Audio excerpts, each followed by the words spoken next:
प्रोनेसिस investor academy के इस brand new video में आप सभी का बहुत बहुत स्वागत है। सो फाइनली ट्रम्प का टैरिफ अनाउंसमेंट हो गया और बहुत सारे कंट्रीज़ पे टैरिफ बहुत ज़्यादा लगा है। इनफैक्ट 180 कंट्रीज़ से भी ज़्यादा कंट्रीज़ पे ये टैरिफ लगा है और यूनिवर्सल टैरिफ 10% है, मिनिमम 10% का टैरिफ ज़रूर लगा है। और इसमें भी 60 कंट्रीज़ ऐसे हैं जिसमें कि यूएस को लगता है कि ये कंट्रीज़ कुछ ज़्यादा ही ना इंपोर्ट ड्यूटी चार्ज कर रहे थे यूएस के इंपोर्ट्स पे, तो वहाँ पे एडिशनल टैरिफ भी लगा है। ऑफ कोर्स इसके बारे में हम डिटेल में जानेंगे। देखिए यहाँ पे सरप्राइजिंग क्या है कि वर्ल्ड के ज़्यादातर मार्केट्स अगर आप देखेंगे तो अच्छा खासा गिरावट आया है। खासकर यूएस में तो सारे अगर आप पैरामीटर्स देखेंगे ना हिले हुए हैं। ऑफ कोर्स उसके बारे में डिस्कस करेंगे, लेकिन इंडियन मार्केट्स पे कोई खास फ़र्क पड़ा ही नहीं है। लार्ज कैप से थोड़ा बहुत गिरा, वही एफआईआई शायद बेच रहे हैं आज भी, इसीलिए लार्ज कैप थोड़ा बहुत गिरा हुआ है और कहीं तो कोई खास असर दिख नहीं रहा है। ठीक है, सरप्राइजिंग है, लेकिन हाँ स्टॉक मार्केट तो ऐसा ही बिहेव करता है और इसके बारे में तो हम पिछले कुछ दिनों से डिस्कस भी कर रहे थे। तो इसको भी डिटेल में जानने की कोशिश करेंगे कि भाई ट्रम्प ने एग्जैक्टली क्या किया, उसका इंडियन मार्केट्स पे क्या फ़र्क पड़ सकता है, इंडियन इकोनॉमी पे क्या फ़र्क पड़ सकता है और हमारा प्लान ऑफ एक्शन क्या होना चाहिए। एज ऑलवेज इन्फॉर्मेटिव वीडियो है, पूरा देखें, पसंद आए तो लाइक और शेयर करें। अगर आप भी अपना इन्वेस्टमेंट नॉलेज बढ़ाना चाहते हैं ताकि खुद से अपना इन्वेस्टमेंट्स मैनेज कर सकें तो हमारा यूट्यूब चैनल जरूर सब्सक्राइब करें। आज तो वर्ल्ड मार्केट पहले देखना बनता है ना, क्योंकि तब आपको पता चलेगा कि इंडियन मार्केट कितनी अच्छी तरह से बिहेव कर रहा है इस तरह के कंडीशंस में। यूएस से स्टार्ट करेंगे तो यूएस मार्केट तो आपको अच्छा लगेगा, बोलेगा अरे यूएस में तो कोई फ़र्क ही नहीं पड़ा है। वो इसलिए क्योंकि जब यूएस मार्केट बंद हो गया उसके बाद अनाउंसमेंट आया है। ठीक है, अनाउंसमेंट के पहले का है। ठीक है, यूएस मार्केट का अगर आपको सही पिक्चर देखना है तो वह आपको पता चलेगा pre market, that is futures से। यूएस का फ्यूचर्स देखिए ना, नैस्डैक 3% से ज़्यादा गिरा हुआ, S&P भी 3% गिरा हुआ और डॉ जोन्स भी अबाउट 2.5% के आसपास गिरा हुआ। तो गिरावट अच्छा खासा है क्योंकि ये रियल पिक्चर आपको दिखा रहा है। उसके बाद यूरोपियन मार्केट्स देख लीजिए, अगेन यहाँ भी ब्लड बाथ, सभी जगह बुरी तरह से गिरा है सभी कुछ। एशियन मार्केट्स भी देख लेते हैं, यहाँ भी देखिए आपको सभी जगह अच्छा खासा गिरावट देखने को मिल रहा है। तो पूरे वर्ल्ड में प्रॉब्लम दिख रहा है। स्टॉक मार्केट देखकर लग रहा है कि नहीं भाई प्रॉब्लम तो है। इंडियन मार्केट भी देख लेते हैं कि भाई यहाँ क्या चल रहा है। यहाँ तो कोई खास है नहीं, मतलब लार्ज कैप वही थोड़ा बहुत गिरा हुआ है ना एफआईआईज, लेकिन बाकी तो हालात ठीक ठाक हैं, आपको कोई खास बुरा लगेगा नहीं। और खासकर दूसरे मार्केट से कंपेयर करेंगे तब तो बहुत अच्छा लगेगा। उसके बाद आज देखिए सेक्टर वाइज देखें ना तो एक तो आईटी सेक्टर आपको थोड़ा डिफरेंट लगेगा, बहुत ज़्यादा गिरा है आज, ज़्यादातर स्टॉक्स बुरी तरह से गिरे हैं। और फार्मा बहुत ज़्यादा पॉजिटिव रहा है। यहाँ पे यूएस का 10 ईयर जिसे काइल्ड देख सकते हैं ना 4% आ चुका है। तो मैं आपको बता ही रहा हूँ ना काफ़ी दिनों से कि भाई जल्दी ही 4% से नीचे आएगा जैसे ट्रम्प की पॉलिसीज़ है, और उम्मीद कर सकते हैं कि भाई आने वाले दिनों में जल्दी ही 4% से नीचे भी आ जाएगा, जो कि बहुत अच्छा खबर है, इंडिया के लिए भी अच्छा खबर है। आगे हम डिस्कस करेंगे। उसके बाद करेंसी देख लेते हैं। हाँ 102 आ गया है ना, मतलब कल भी 104 से ऊपर था। हम तो डेली बेसिस पे डिस्कस करते हैं कितना ज़्यादा गिरा है यूएस डॉलर इंडेक्स। हाँ तो यूएस में तो बिल्कुल प्रॉब्लम दिख रहा है, बहुत ज़्यादा दिख रहा है। ठीक है, उसके बाद ऑयल देख लेते हैं तो ऑयल भी बिल्कुल गिरा हुआ है। क्यों गिरा हुआ है भाई? प्रॉब्लम ना, ये जो भी ट्रेड वॉर चल रहा है उसके कारण पूरे वर्ल्ड का जो जीडीपी है ना, माना जा रहा है कि 1% लगभग, ऑफ कोर्स लगभग 1% तक कम हो सकता है पूरे वर्ल्ड का जीडीपी, एवरेज जीडीपी अगर आप बोले तो। बहुत ज़्यादा नेगेटिव है ना, और बड़े बड़े इकनॉमीज़ पे भी इसका फ़र्क पड़ेगा, नेगेटिव असर पड़ेगा। तो इसीलिए क्रूड का डिमांड घटने के चांसेस हैं। और प्लस ओपेक प्लस आपको पता है ना अपना प्रोडक्शन बढ़ाने जा रहा है, तो उसके कारण ये सब मिलजुल कर आज गिरा है क्रूड। इंडिया के लिए ये भी बहुत बड़ा पॉजिटिव है। उसके बाद गोल्ड देख लेते हैं। हाँ तो गोल्ड के लिए तो बहुत अच्छा पीरियड होता है ना, तो मतलब थोड़ा गिरा है लेकिन ये तो चलता रहता है। गोल्ड के लिए बहुत अच्छा पीरियड चल रहा है अभी। ठीक है, सिल्वर भी आज बुरी तरह से गिरा है, सेम रीज़न क्रूड ऑयल जो मैंने आपको बताया। सिल्वर भी इंडस्ट्रियल यूजेस बहुत है ना, ऑलमोस्ट 50% इसका वहाँ से डिमांड आता है इंडस्ट्री से। तो अगर वर्ल्ड में प्रॉब्लम आएगा तो ऑफ कोर्स सिल्वर पे थोड़ा नेगेटिव असर पड़ेगा, इसीलिए सिल्वर बुरी तरह से गिरा है इसी रीज़न से। उसके बाद क्रिप्टोज़ आप लोगों में से कुछ लोगों का फेवरेट, सबका तो नहीं है। यहाँ भी ब्लड बाथ हुआ है। नेचुरली क्रिप्टो तो मैंने हमेशा बताया ना king of good times. Gold है किंग ऑफ बैड टाइम्स और क्रिप्टो है किंग ऑफ गुड टाइम्स। जब भी हालात थोड़े ख़राब होंगे ये बुरी तरह से गिरेगा, वही आपको देखने को मिल रहा है। ठीक है, अब जान लेते हैं कि भाई आईटी और फार्मा में क्या हुआ। तो आईटी आपको अगेन सेम ना, यूएस में प्रॉब्लम आ रहा है, ज़्यादातर पैरामीटर्स हमने देखे यूएस में प्रॉब्लम दिख रहा है। तो यूएस में प्रॉब्लम आएगा तो आईटी जो सर्विसेज का डिमांड है वो घट जाएगा, डिस्क्रिशनरी जो ना डिमांड होता है वो घट जाएगा कंपनीज़ का, तो आईटी सर्विसेज का डिमांड घटेगा तो नेचुरली आईटी कंपनीज़ का परफॉर्मेंस हिट होगा, इसीलिए बुरी तरह से गिरा है। और आईटी तो मैं पिछले कुछ समय से आप लोगों को बता भी रहा हूँ कि थोड़ा प्रेशर तो यहाँ रहेगा। लेट्स सी यूएस में क्या होता है, यूएस में अगर ज़्यादा नेगेटिविटी आएगा तो आईटी में प्रेशर बना रहेगा, तो ये काफ़ी हद तक यूएस डिपेंडेंट है, तो ये हमें ध्यान में रखना है। फार्मा के लिए अच्छा न्यूज़ क्या हुआ, फार्मा के लिए हुआ कि भाई ये जो भी टैरिफ लगाया गया है ना उसमें फ़िलहाल फार्मा पे टैरिफ नहीं लगा है। ठीक है, तो इसीलिए फार्मा में इतना ज़्यादा पॉजिटिविटी है और इसीलिए फार्मा बहुत तेज़ी से ऊपर गया है। इनफैक्ट और भी बहुत सारे सेक्टर्स पॉजिटिव गए हैं। अब ये टैरिफ के बारे में थोड़ा जान लेते हैं कि भाई इन्होंने एग्जैक्टली किया क्या है। ठीक है, उसके बाद समझने में आसानी होगी ना कि हम पे क्या फ़र्क पड़ेगा या नहीं फ़र्क पड़ेगा। तो देखिए, टैरिफ को अगर समझाया जाए तो बस आप ये समझ लें 1910 के बाद पहली बार इस तरह का टैरिफ लगा है। मतलब 10 को बाद, मतलब कल भी मैंने आपको दिखाया था, एक बार फिर से दिखाता हूँ। ये देखिए ना, ये 1947 से ये चार्ट है ना, एवरेज टैरिफ यूएस में जो इंपोर्ट्स पे लगाता है यूएस। 1947 में अबाउट 8% के आसपास दिख रहा है, उसके बाद लगातार नीचे आया है, बाद में तो बहुत ज़्यादा नीचे आया। और यूएस सेकेंड वर्ल्ड वॉर के बाद यूएस का परफॉर्मेंस बहुत इंप्रूव हुआ ना, बहुत अच्छा। उसका एक बहुत बड़ा रीज़न ऑफ कोर्स ये है, क्रेडिट इसको भी जाता है कि भाई बिल्कुल फ्री मूवमेंट ऑफ गुड्स उसने कर दिया, तो उसका एडवांटेज मिला। लेकिन हाँ, ट्रंप का सोच कुछ अलग ही है। ठीक है, अभी तो एवरेज टैरिफ 10% प्लस उन्होंने कर दिया है ना, तो अभी देखिए टैरिफ कहाँ चला गया। हाँ, तो वो फिर से वो पुराने दुनिया में वापस लौट रहे हैं, उनको लगता है कि शायद ये अच्छा होगा। ट्रंप टैरिफ क्यों लगा रहे हैं, वो चाहते हैं कि मैन्युफैक्चरिंग बूस्ट किया जाए, मैन्युफैक्चरिंग बूम लाया जाए यूएस में, उससे ना एम्प्लॉयमेंट भी बहुत ज़्यादा बढ़ेगा। अब ज़्यादा होगा तो भाई एक्सपोर्ट भी ज़्यादा यूएस कर पाएगा। उसके बाद जो ट्रेड डिफिसिट है उसको काफ़ी हद तक कम किया जाएगा दूसरे कंट्रीज़ के साथ। तो ये सब बहुत सारे पॉजिटिव्स हैं। उसके साथ एक डेटा भी आया है ना कि अगर इसी तरह से ये टैक्स लगाते रहें, इंपोर्ट टैक्सेस, तो 2034 तक US government about 2.2 trillion US dollars का इससे पैसा बना सकता है। टैक्स ले रहा है गवर्नमेंट ना, ये जो टैरिफ है टैक्स है, तो इससे 2.2 ट्रिलियन यूएस डॉलर्स के आसपास, कोर्स एक रफ फिगर है, 2034 तक यूएस डॉलर्स के पास इतना रेवेन्यू आ जाएगा इससे। बड़ा फिगर है। उसके बाद ये जो टैरिफ है ये 5 अप्रैल से 10% का जो टैरिफ है ना वो तो सभी जगह लग जाएगा। उसके बाद जो एडिशनल टैरिफ है, कुछ कंट्रीज़ पे एडिशनल भी लगा है ना, वो 9 अप्रैल से लग जाएगा। अब देख लेते हैं कि भाई किस कंट्री पे कितना लग रहा है ना, इससे बहुत अच्छा आइडिया मिलेगा। तो देखिए चाइना का फिगर, यहाँ पे सारा फिगर देख सकते हैं। तो जो भी प्रोमिनेंट कंट्रीज़ हैं, चाइना पे देखिए 34%। जो पहला फिगर है ना, यूएस को क्या लगता है कि भाई ये लोग यूएस से कितना टैरिफ चार्ज कर रहे हैं। ठीक है, तो 60 यूएस को लगता है कि चाइना ओवरऑल जो टैरिफ है या फिर दूसरे तरीके से उनके प्रोडक्ट्स पे अबाउट 67% चार्ज कर रहा है। तो 50% अभी, मतलब ट्रम्प ने बोला है कि मैं सबको डिस्काउंट दे रहा हूँ 50% का, सिर्फ 50% ही टैरिफ चार्ज कर रहा हूँ। हाँ, बहुत मानता है। तो 34% चाइना पे है, लेकिन चाइना पे पहले से ही 20% का टैरिफ लगा हुआ है। तो इफ़ेक्टिव जो रेट होगा चाइना पे वो होगा 54%। चाइना का तो बहुत ज़्यादा एक्सपोर्ट होता है यूएस में ना, मतलब 54% महंगा। आप समझ सकते हैं चाइना के साथ क्या होगा। इसीलिए चाइना मतलब इंडिया से भी बहुत ज़्यादा आजकल ना नज़दीकियाँ बढ़ाने की कोशिश कर रहा है। तो यही बहुत बड़ा रीज़न है उसका। तो चाइना बुरी तरह से फ़र्क पड़ेगा चाइना पे। ठीक है, यूरोपियन यूनियन देखिए 20% का टैरिफ। हाँ, वियतनाम 46% का टैरिफ। वियतनाम का आप याद रखिएगा, मैं आगे ये सब कवर करूँगा, आगे आपको हेल्प मिलेगा समझने में। Taiwan 32%, Japan 24%, India 26%। हाँ, उसके बाद इंडिया पे भी अच्छा खासा लगा है, लेकिन हाँ ज़्यादातर कंट्रीज़ पे ही लगा, तो ऐसा नहीं कि सिर्फ इंडिया पे लगा है। उसके बाद साउथ कोरिया 25%, थाईलैंड देखिए 36%, उसके बाद यूके 10%, ब्राज़ील 10%, बांग्लादेश 37%, इज़राइल जो कि सबसे ज़्यादा क्लोज माना जाता है यूएस, उस पर भी 17% का टैरिफ लग गया है। पाकिस्तान 29%, श्रीलंका 44%। ये जो 10% आपको कहीं कहीं दिख रहा है ना, वो इसलिए कि कहीं कहीं यूएस का ट्रेड सरप्लस भी है इन कंट्रीज़ के साथ, कुछ कंट्रीज़ के साथ, तो वहाँ पे ऑफ कोर्स टैरिफ कम लगा है, ठीक है। तो वहाँ तो यूएस को प्रॉब्लम नहीं है ना, इसीलिए कम लगा है, ठीक है।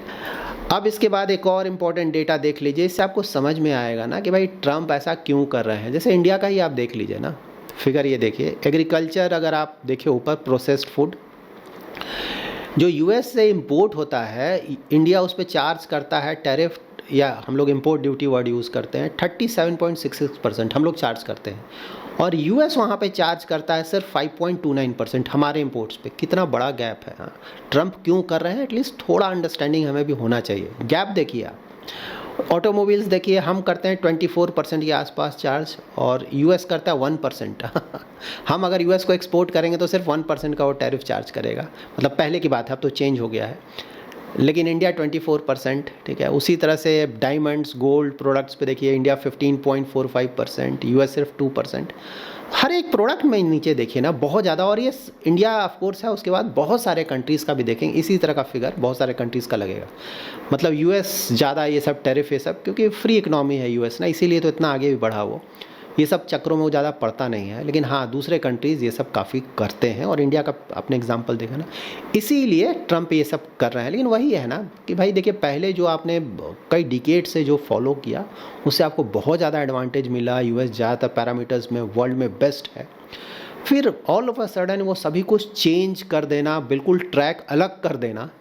सो लेट्स सी, बहुत इंटरेस्टिंग टाइम्स है, क्या होता है आगे। बट हाँ, नियर टर्म एटलीस्ट बिल्कुल लग रहा है कि प्रॉब्लम्स तो आएंगे। यूएस में ग्रोथ बुरी तरह से हिट होगा, यूएस में इन्फ्लेशन बढ़ने का डर है।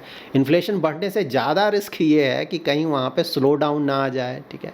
स्लो डाउन आएगा अगर, उसके बाद कहीं रिसेशन के चांसेस ना आ जाए, अगर वो सब होने लगेगा तब इन्फ्लेशन तो भूल जाए ना, इन्फ्लेशन तो बिल्कुल नीचे चला जाएगा। उसके बाद वहाँ जो सेंट्रल बैंक है वो लगातार रेट कट करना शुरू करेगा तेज़ी से, ठीक है। और इनफैक्ट पूरे वर्ल्ड पे इसका बहुत नेगेटिव असर पड़ेगा ना, मतलब सभी जगह आप देखेंगे जो ग्रोथ रेट है कम जाएगा। वैसी कंट्री जो कि यूएस को बहुत ज़्यादा एक्सपोर्ट करती हैं, वहाँ पर रिसेशन आने का डर हो जाएगा। चाइना में प्रॉब्लम जो ऑलरेडी चल रहा है ना, वहाँ प्रॉब्लम बहुत ज़्यादा बढ़ने जा रहा है अगर ये सब चलता है तो, ठीक है। उसी तरह से कुछ यूरोपियन कंट्रीज जिसका एक्सपोर्ट बहुत ज़्यादा होता है यूएस में, उनको प्रॉब्लम आने जा रहा है। उसके वियतनाम जैसे कंट्रीज़ ना, इतना इतना टैरिफ कैसे झेलेंगे वो। हाँ, उनका तो होता है वहाँ पे अच्छा खासा एक्सपोर्ट, प्रॉब्लम में आ जाएंगे। ये सारे कंट्रीज़ प्रॉब्लम में आएंगे।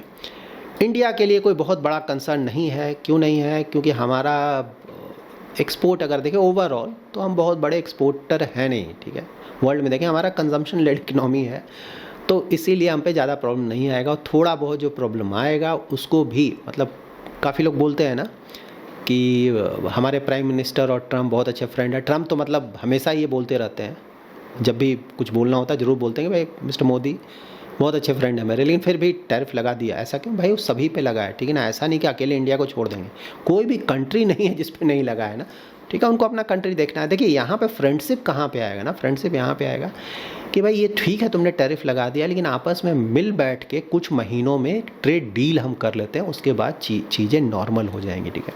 तो फिलहाल यही चल रहा है। इंडिया का जो टीम है कई बार यूएस जा चुका है, यूएस का टीम भी इंडिया आ चुका है, और इस पर अच्छा खासा डिस्कशन चल रहा है। आने वाले कुछ महीनों में कुछ अच्छा खासा ट्रेड डील हो जाएगा। उसके बाद मोस्टली ये जो इश्यूज़ हैं वो काफ़ी हद तक रिजॉल्व हो जाएंगे। इसको इस तरह से देखें, ठीक है ना, पॉजिटिवली देखें। थोड़ा बहुत नेगेटिव, बिल्कुल सही बात है, थोड़ा नेगेटिव असर तो पड़ेगा।